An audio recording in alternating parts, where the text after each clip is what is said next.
DAX offers you two functions to add months to a date and optionally go to the end of the month.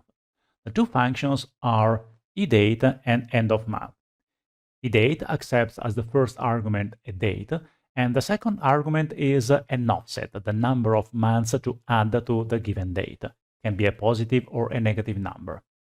eOnMonth does the same operation, it accepts the same argument, but always goes at the end of the month. You can see the result here.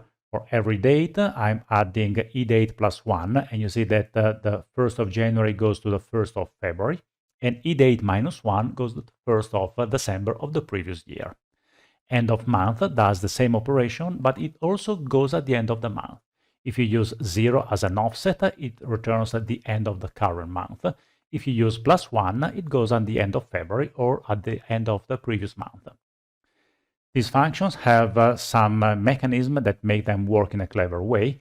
You see that the 28th of January goes to the 28th of February, but also the 29, the 30, and the 31 of January, they all go to the 28th of February, because adding 1 month, if there are not enough days in the next month, always goes at the end of the month.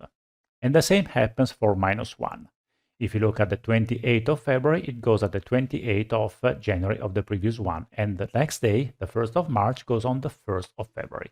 So you can use this function mostly in financial application whenever you want to compute either the end of the month or you want to add months to given dates.